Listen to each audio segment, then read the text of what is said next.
So first of all, climate zones.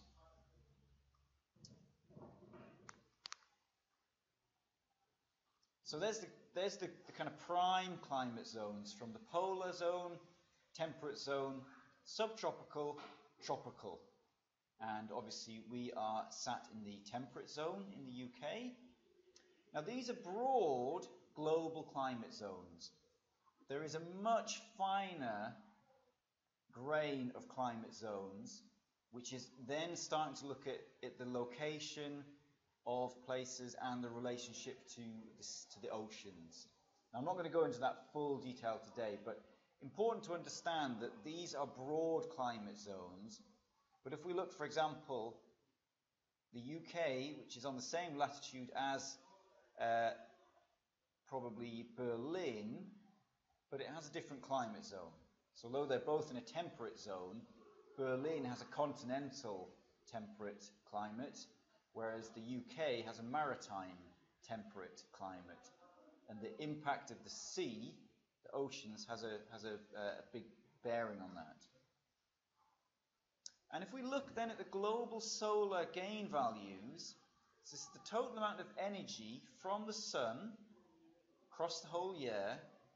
As you would expect, you get much higher levels of solar radiation near the equator. Just a moment.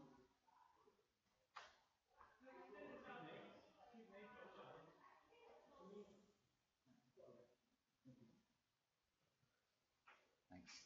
Sorry about that. So as you'd expect, you have much higher levels of radiation near the equator. So in these dark red zones, we're getting about 2,200 kilowatt hours per meter squared of the surface per annum. So that's the kind of amount of energy you get from the sun. And if you come up to our slightly weaker sun up here, we're getting about half of that in the UK.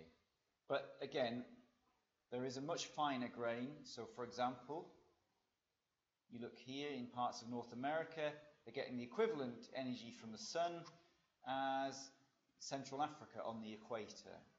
So it's not purely a factor of latitude. And there we are. And then if we look a bit closer into Europe, obviously then there's a finer grain within Europe, and kind of interestingly, some of the southern parts of Spain are approaching the same levels of solar radiation as parts of Africa. And then up in Scotland, north of Scotland, we're getting much lower levels. Okay. And there we are in Sheffield. So, temperate zone characteristics. And again, as I say, these are kind of broad, very diverse solar radiation intensities. So, for example, Central Europe with a high proportion of diffuse radiation and frequent cloud cover. So that's us. So we get, in the UK, we are overclouded about 80% of the time. But then you compare that with, for example, Southern Europe, Southern Spain, which with much less cloud cover, you get much higher solar intensities. High annual temperature differences. For example, 20 degree Kelvin for Central Europe. So if you take, for example, Munich, the average temperature in winter could be 20 degrees lower than the average temperature in summer. So that's a big range, 20-degree range. Moderate to low daily temperature differences, so between night and day. So in the temperate zone, maybe an 8 degrees Kelvin difference. Kelvin is centigrade, same. So, so for example, I don't know, today when I left the house, it's probably about 8 degrees, 6 degrees, 8 degrees, fairly cold. And in the night, it might be 2 degrees. So it's a fairly small diurnal swing compared to some parts of the world which have a huge swing from day to night. Moderate to high relative humidity, e.g. 80%, that's quite high. And moderate precipitation. So about 1,000 millimeters per year. So not sort of huge levels of precipitation, but moderate. And fundamental building requirements for the temperate zone: protection against overcooling in winter. And I'm sure we all are very well aware of that. We need to protect ourselves from the cold. We couldn't just live outside, it's too cold for us. Some protection against overheating in summer, more so in the southern parts of the temperate zone. But even in the UK, there are times of the year when we need to protect ourselves from the excess heat and the excess solar radiation. And protection against occasional, and in some regions, frequent precipitation. So we need to keep ourselves dry. Some parts of the world, you don't need to do that. Okay, looking at the human heat balance now. And you see that little picture there of our human being. And we're positioning this human being in 3 different temperatures: 0, 20, 35 degrees. And this is a plot of what the body does with its heat. So when it's cold, the heat is kind of withdrawn to protect the essential organs, which when it's very cold is kind of the heart and the brain. And the body will let its extremities cool down for survival.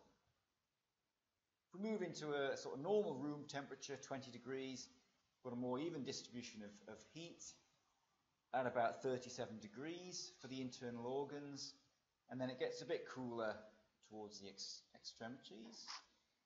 When it's hot, so if it's 35 degrees, the air temperature is 35 degrees, although that is slightly cooler than the internal temperature of the body, it's not much.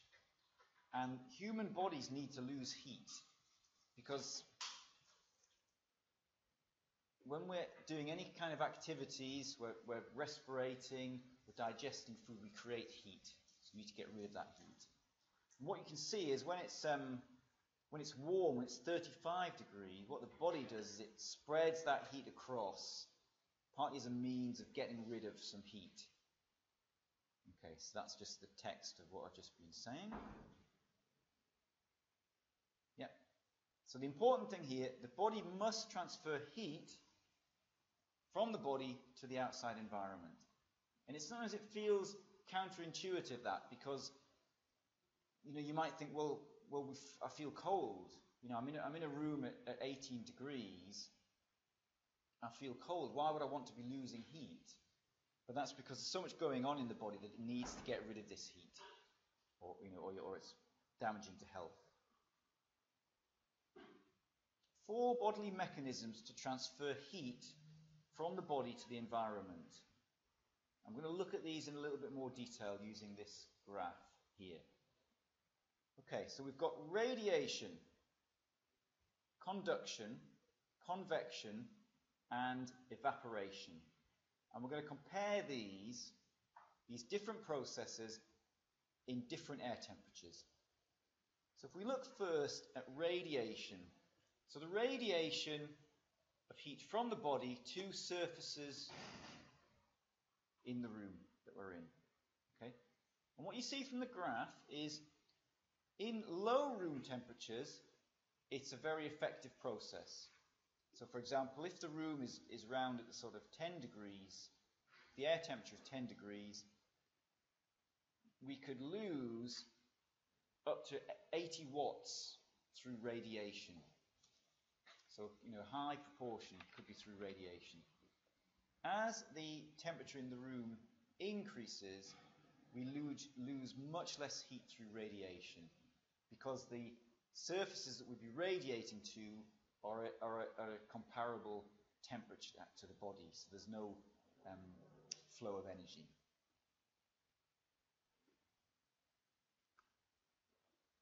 Conduction, which is the direct transfer of heat through contact, plays a very small part.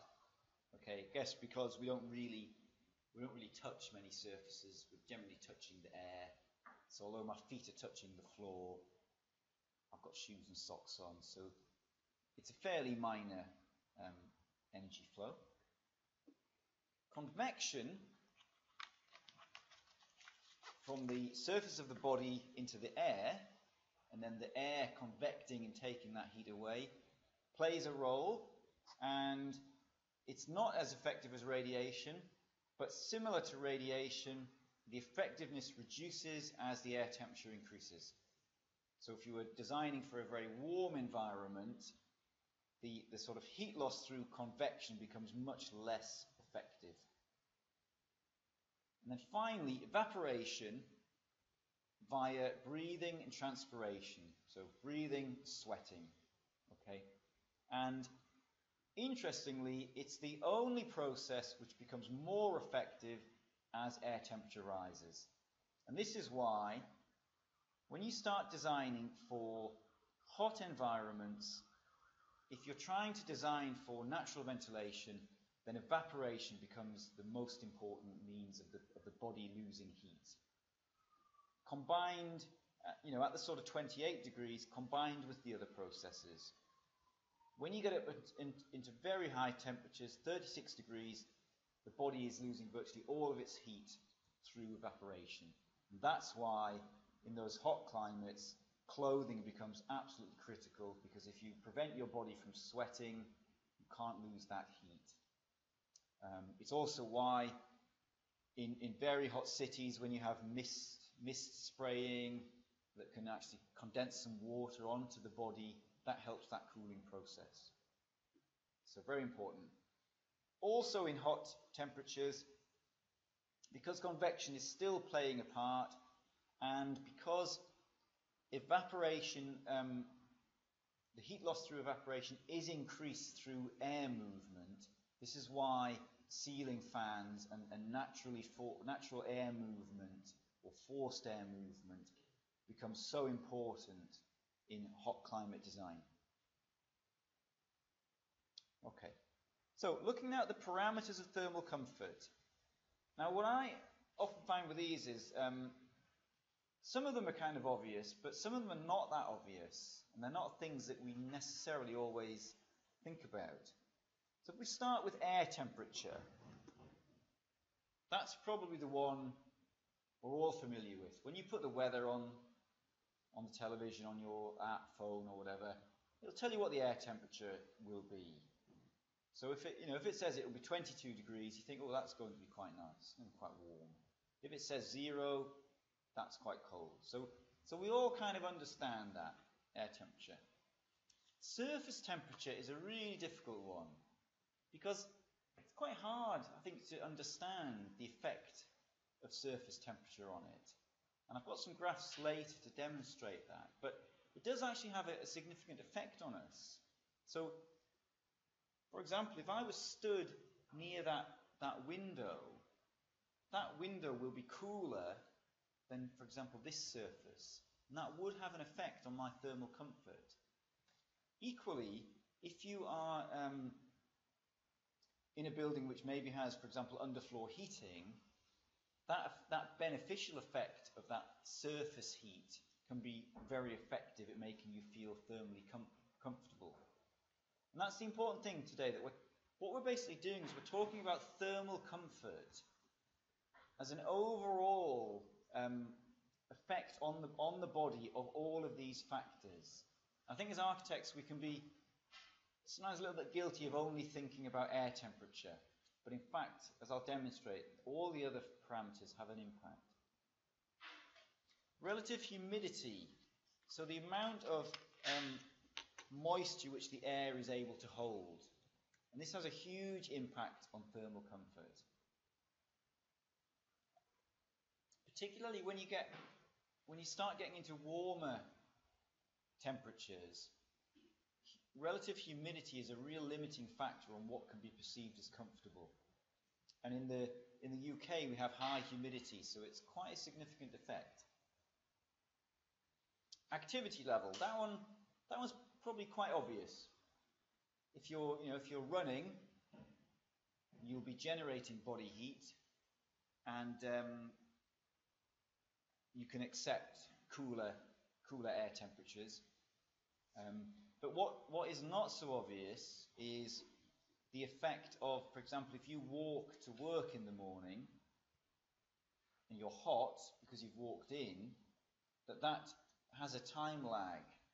And you get lots of problems, particularly in office design, where people come in the morning and half of the office have walked in or cycled in, and they come in and say, oh, it's really hot in here, open all the windows, turn the heating down, oh, how can you stand it? Then the other half of the office have driven in, perhaps, sorry, getting all sorts of feedback. They may be driven in or done a very short walk in the cold air, and they come in and say, oh, it's freezing in here, and shut all the windows and turn the heating up. Because neither of them has given their body time for their activity level to settle down to the activity level of an office worker, which is fairly sedentary. Okay, that's an important one. Equally, if you're designing for a museum, perhaps, or a sports centre, people will be moving about, and so there's a different level of activity. Air velocity, as I mentioned before, is very important. That does affect your thermal comfort. When it's kind of, if you feel too cold, that can be because you're getting too much airflow over you. Equally, it can be really beneficial to help you feel cooler when it's a hot time of the year. Clothing level and adaptation, I've put on here. So clothing level, kind of obvious. If you wear lots of clothing, you might tolerate slightly cooler temperatures, and you'll be less tolerant of hot temperatures. And again, in sort of office design, education design, this is quite difficult because people want to wear different clothing levels. So one person wants to wear a t-shirt and shorts, and one person wants to wear a full sort of business suit or a jumper, and you're trying to design for both of them at the same time. And then adaptation, number of factors here. One is about people kind of adapting their environments, adapting their clothing levels, but also it's about human adaptation. I'll talk about this later in the lecture, that in fact thermal comfort, as a body, we do adapt over the seasons, and it is predicted that we will slightly adapt over a period of climate change. So there's a small amount of bodily adaptation in terms of thermal comfort, but not a lot. Okay, we're not talking about we're not talking about that we'll be quite happy to tolerate 40 degrees centigrade in 50 years' time. It's a small amount. And equally, surprisingly, the human body from different parts of the world, the acceptable comfort level is not that different. It's often misunderstood. People think that somebody from North America in Alaska, is as a body can cope with much colder temperatures. It's actually not really true. They have different clothing, different activity, but the actual body itself is asking for fairly similar conditions as a species. Okay. So we're going to look at a few graphs here just to try and understand some of the kind of impact here. So what we've got here is a graph. Along the bottom is interior air temperature in degrees C, and looking at the side is our wall temperature in degrees C. Okay, and the grey box is illustrating thermal comfort.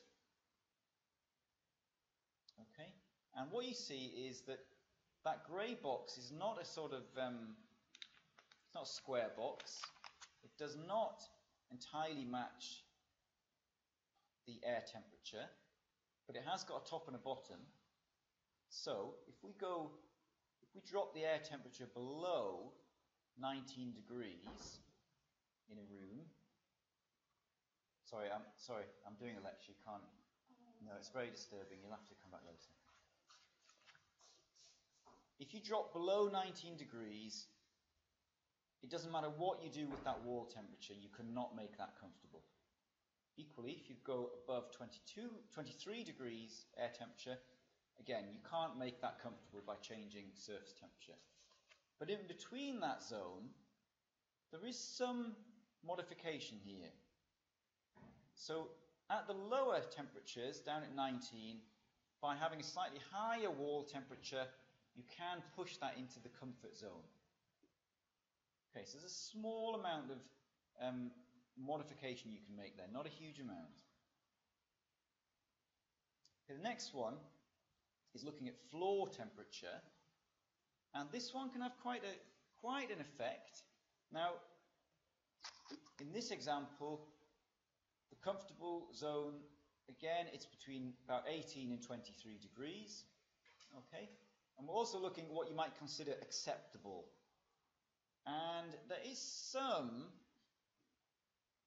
modification here from the floor temperature. So if we drop down to 18 degrees here, okay, go up to here. So at 18 degrees, I can make that comfortable as long as I increase the floor surface temperature above about 22 degrees. Then I can make that comfortable. And so that's how underfloor heating can be so effective. So I have a choice at that point. I can either warm the air temperature up, or by having a higher surface temperature under my feet, I can make it comfortable. And it's a very good device, this, particularly for big spaces. And I've seen it done in gallery spaces, in big sort of exhibition halls, where they may only be actually looking for an acceptable level of comfort, because people are moving about and they've got coats on perhaps. And what you can do is, by having some underfloor heating, you don't actually need to have the air temperature very high and people will still feel comfortable. So this is quite effective. Okay, now we are looking at, again, air temperature along the bottom axis here, and ceiling temperature. Okay, and again, if we look at the comfortable zone, not a huge effect, but there is some effect here that by having a slightly warmer ceiling, people will feel slightly more comfortable. Equally, by having a slightly cooler ceiling, you can push people into the comfort zone when the indoor air temperature is getting quite high. It's more effective for the acceptable level, so we can do quite a lot with the acceptable level by warming the ceiling up. Now, the reason this may be important is because with passive thermal mass design, where you're simply relying on having a concrete soffit above your head, by cooling that down at night, you are creating a cool surface above your head. And that can be effective because that could potentially, if we look at our higher temperatures here, if we were at 23 degrees, if I just go up, if I've got quite a warm ceiling above my head, that 23 degrees will not be considered comfortable. But if I can just lower that ceiling temperature down, then we can push that comfort zone up to about 23 degrees. Now that could make a huge impact in the summer months. Just that little band pushing us from comfortable to not comfortable. And if you're achieving that through just concrete or heavy thermal mass, that's passive and it's kind of free. Engineers call it cool. It's kind of daft term really, but it's like the opposite of warmth, but they call it cool. You get this coolth effect on your head from the soffit. Because we don't wear clothes on our head, particularly often indoors, it's doubly effective because it's kind of hitting your skin, it's hitting the important parts because you're closer to it. Okay, so that's very important. Now, relative humidity is a real problem one, Because when your relative humidity gets high, you just can't make it, it's not comfortable. You might tolerate it, but it's not comfortable. So this can be a problem in the temperate zone where we're getting high humidity. It's very difficult to do anything except dehumidifying. When you're in the more reasonable relative humidity zones, there's some impact here. That lower relative humidity will allow you to accept slightly higher temperatures, and the higher relative humidity will allow you to accept slightly lower temperatures. Okay, so it's quite a complex relationship, that one. Equally, if your relative humidity is far too dry, like in, say, for example, in desert climates, you can't make that comfortable. And it's important to understand the difference between comfort and sort of what people will tolerate. So by comfort, we're talking about an environment that people will be happy to kind of work in. Okay, it's very different from you would tolerate walking to a cafe in town. You tolerate that, but you probably wouldn't want to hang about in that kind of environment. And air velocity is another really complex one.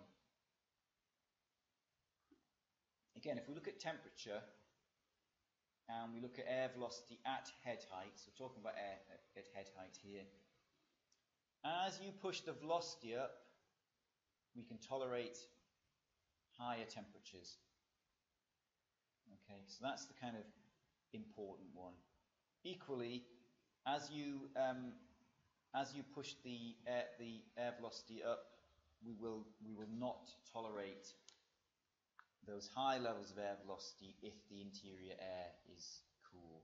So, for example, at 18 degrees, we'll be quite happy at 18 degrees until that air velocity goes above 10 centimeters per second in this graph. And then we won't be comfortable because there's too much of a cooling effect on us. Okay, assessing, predicting thermal comfort. So I don't know why this is making that noise. This is the psychrometric chart, and it looks quite complicated. Once you get familiar with it, it's an incredibly useful chart. And what I'm going to do is, in a session later on in the year, we're going to use a bit of software called Climate Consultant, which helps you to understand this. Does anyone use Climate Consultant? No? Okay. It's a bit of free software. It uses the psychrometric chart as a base. I've got a few examples to show you in this lecture, but I'll introduce you to that tool. It's really, really helpful. So it considers dry bulb temperature, relative humidity, and other thermal factors. And it looks, it looks really complicated, but you can start to simplify it and start to understand it. The great thing about the psychrometric chart is it tries to capture all of the parameters of thermal comfort. And this is the chart that most of your kind of building services engineers will be very familiar with. Okay. We'll come back to those examples in a moment. Now, assessing, predicting thermal comfort. I've already mentioned about how in an office environment, different people will have different interpretations of what is comfortable. So when we're designing, we can't design for everybody. And what we have to do is we have to agree on a kind of mean, a kind of common area where most people will feel comfortable. And that's the best you can do. Because in any one room, we can't design this room to be 20 degrees here and 24 degrees there. That's just impossible. So what you have to do, you have to look for that mean area. And unfortunately, those people who always feel too cold, and those people who always feel too warm, they're going to have to make do, or they're going to have to modify their own environment. So those are the people who will have to have an extra jumper on, or they'll have to have a desk fan, all right, just to cool themselves down a bit, because you can't design for everybody. So predicted mean vote is it's basically looking for this this sort of 90% satisfaction or 10% dissatisfaction, where within the band we're trying to design for this sort of 90% of population, okay, and we're trying to get that 90% into what they will consider to be kind of acceptable, okay, so comfortable. You don't need to worry too much about the graphs, to be honest, but what it's saying is when you're close to the predicted mean vote of 0, then the percentage of people dissatisfied is quite low. So most people are satisfied. And when you move away from that, you move towards the regions where most people are dissatisfied. And we try and design for this middle band, so that about 90% of people will be satisfied. Okay, so it's that's the kind of zone that we're aiming for. I mean, this is more for the services engineers, but just so that you understand how they're working. And this is the standard, the ASHRAE standard 55, which is using the predicted mean vote based on dry bulb temperature, clothing level, metabolic activity, air velocity, humidity, and mean radiant temperature. Okay, so that's just a kind of standard which is commonly used in Europe. You don't really need to know too much about that. And this, yeah.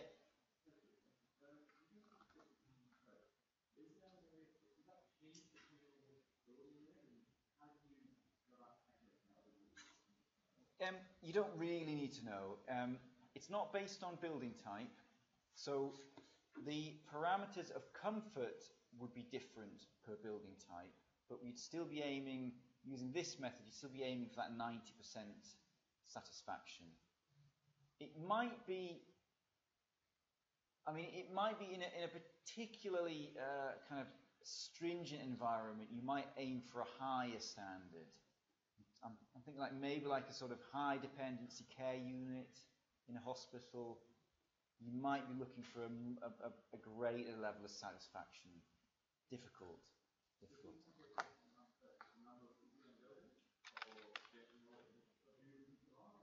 Well, it's okay. Let me just let me explain. You're not aiming to satisfy 90% of people in your building, so to speak. So you're not designing it and then testing, have you satisfied 90%? What the experts have done is they've then taken that 90% and they've done tests to see, okay, in what parameters are 90% of people normally comfortable? And that then drives the thermal parameters of comfort. So if I just use the next image. So from those tests, the sort of experts are able to draw this blue box, which is saying that within that zone, 90% of people will be comfortable. And summer clothing is on the right, winter clothing is on the left. The boxes actually overlap. So what they're doing is they're saying, within that temperature range and within this relative humidity range, as long as you land within that box, you should be comfortable. And or rather 90% of people will be comfortable. So that's how they kind of derive the metrics. Okay. What they were then plotting here, this is Climate Consultant. All the dots are then days in the year, or hours. Actually, they're hours. On this, the way it's plotted here, they're hours in the year. And what you're able to do is this is for Finningley. So this is Sheffield's nearest weather station. You're able to look across the year and say, so which of those dots are landing in our comfort zone? Not very many. So in for this weather station, without modifying the environment, there aren't that many hours in the year when you'd actually be comfortable. in the outside environment. And what the chart then shows you is how you need to modify. So for example, we take these dots down here in this zone. We need to push them into that blue. So we need to warm the air. We could look at changing the humidity. And what Climate Consultant does, which I'm not going to demonstrate today because that's another session in its own right, it will then overlay different strategies on here. I'm not sure if I've got an image of that. Maybe not. It will overlay different colours on here to indicate how you might modify that. So for example, it will say heating, or it will say humidification, or high thermal mass.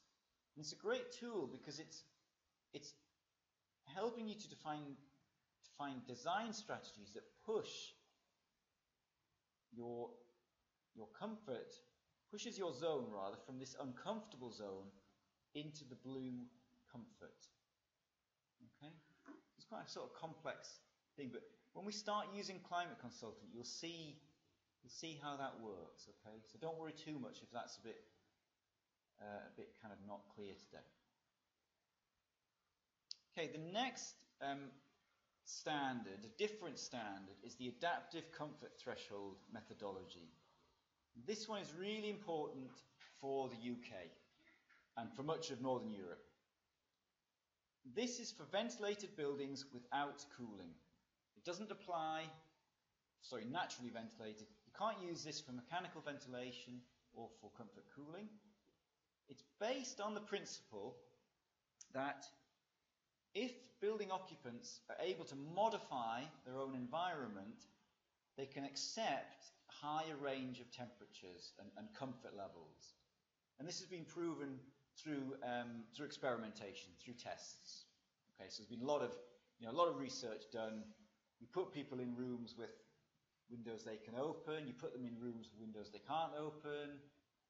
You run the studies, weeks and weeks and weeks, and get all the data. And it's been demonstrated quite clearly that we will tolerate, if we think we can open that window, we can turn that heating down, we'll tolerate a wider range of temperatures. Now there is strong evidence to suggest that as our climate in the UK is going to warm up, that we will accept a degree of warming to our thermal comfort levels over a period of years. So the different colours on this graph are just showing that there's quite good evidence to suggest that we'll accept slightly higher temperatures. And what the other aspect of the graph is showing is that in any typical year, we do adapt in that from the 1st of April, we want temperatures at about sort of 24 degrees inside. As we move into summer, the body will accept slightly higher temperatures. So there's a level of adaptation throughout the year as well. But as I say, it's only for naturally ventilated buildings. And this is one reason why, in terms of sustainable design, you've got to design for natural ventilation, if at all possible in the UK. It gives you a much greater comfort zone to play with. Okay, so that's just what I've said there. Yeah.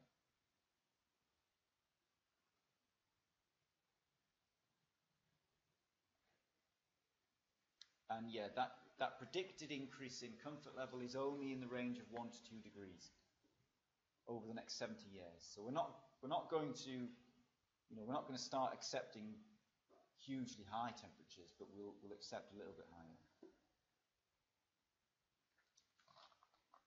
Okay. So these are just the assumptions, yeah. So it's assuming fairly sedentary activities, sort of office worker type thing. No mechanical cooling, as I say. And this is what it looks like on the psychrometric chart. So the green is now our adaptive comfort zone, okay? And what we see now is we just have these straight lines, just saying that we'll typically accept, using the adaptive comfort method, we can accept that zone. Humidity has a lower effect on it because we have that capability to adapt our environment. I mean, I think really, let's go back there. What you need to really take from that is just that the huge benefit of trying to design for natural ventilation, if you can. Okay, if you can't, mechanical ventilation is next best, with some heat recovery. But the worst thing, and you really need to avoid this in the UK, is comfort cooling. Refrigerated cooling is just the worst for the environment, the worst thing you could design. And there's no need for it. In Northern Europe, the only comfort cooling that we should be designing is perhaps for maybe medical facilities, or you do often need comfort cooling to keep your server rooms cool enough. So in a lot of buildings you have a big room full of computers basically. You often do need to provide some cooling just to make sure that those computers don't overheat. Okay, but typically in the UK we should not be designing comfort cooling. It's really just evidence that you've designed the building badly if you put comfort cooling in it. Okay, I mean, I used to work in a comfort cooled office in Sheffield, and the thing is, to go back to the adaptive threshold methodology, we could not open a window in that building. So we had an office of 100 architects. You could not open a window. You couldn't change the temperature. And I think most people were dissatisfied with it. You just felt you had no control over your environment. Often you'd feel it was too cool or it would be too warm. Nothing you could do about it. And it was. I mean, the truth of that case was, unfortunately, the developers can charge higher rents for air-conditioned offices. And so that office, the reason that was air-conditioned is because the developer knew they could ask for higher rents, even though you didn't need it. Okay, so that's quite a sort of that's the end of the lecture. That's quite a whistle-stop tour of some principles